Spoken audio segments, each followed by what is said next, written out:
1992, after leaving Marvel and DC behind, seven popular and talented comic artists, Eric Larson, Jim Lee, Rob Liefeld, Todd McFarlane, Will Spartaccio, Marc Silvestri, and Jim Valentino, formed what is now popularly known as Image Comics.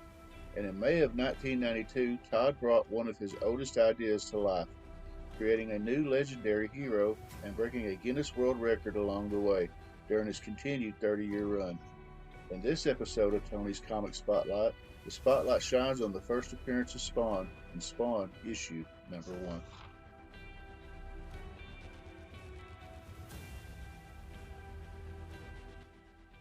As our story opens, Spawn is standing on top of a building in New York City.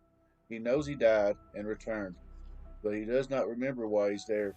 He remembers he made a deal and was tricked, and how it was not the deal he expected. We flash back to 1987, and the news reports the recent death of American hero Albert Simmons, who had saved the president's life and previously worked for the CIA. Some channels reported that Wanda Blake, his wife and widow, appeared at the wake with another man, Martin Alexander. Back in the present, Spawn recalls his past in the CIA, a man named Jason Wynn, and his death. He knows he wanted to return to someone he loved. He sees visions of his wife and how he made a deal with a demon to return. Cursing the demon because he returned on the demon's terms and not his own, he feels his power surging throughout his body and wants to find his wife.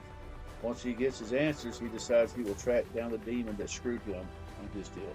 Meanwhile, in another part of town, Detective Sam Burke is asking his partner Twitch Williams about the murder of a mobster at the crime scene. Twitch tells Sam that the man died after his heart was removed and shoved into his mouth and then thrown from a window several floors up. Burke shows little remorse for the murder and the murders of other syndicate members that has been happening recently. On a nearby rooftop, Spawn sees several men attempting to sexually attack a woman.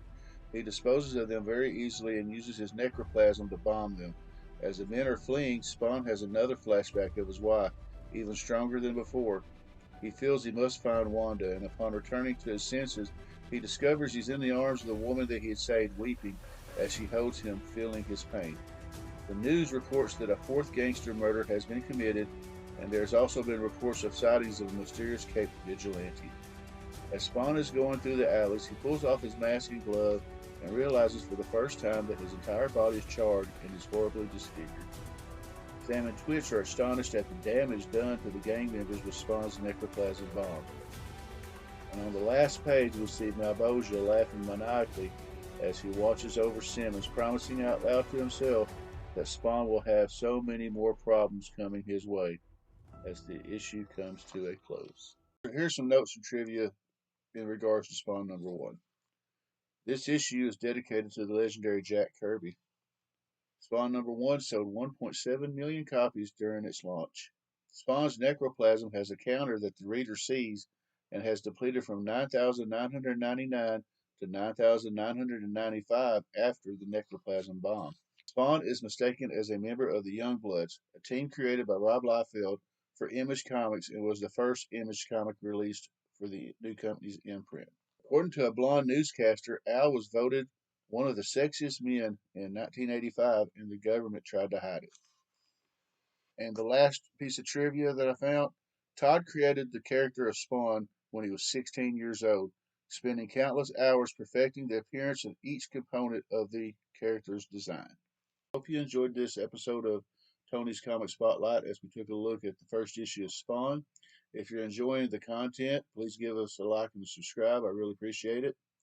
As of this recording, I believe I am at 94 subscribers, so I'm inching closer to that 100 subscriber goal. Once I get there, I'm going to do a giveaway. I've already selected some nice books. I hope everybody likes them. And I've got a friend that's going to donate a book as well. In the links below, I will be sharing some channels that you should also give a like and a sub because they create awesome content daily and they should be checked out, or you should check them out. Also, before I forget, on Tuesday, February 28th, I will be on the 1011 with Gary B, the casual comic guy, showing off some of my favorite comics from my collection. So I hope you watch that. It's going to be a lot of fun. And until next time, I'll see you later.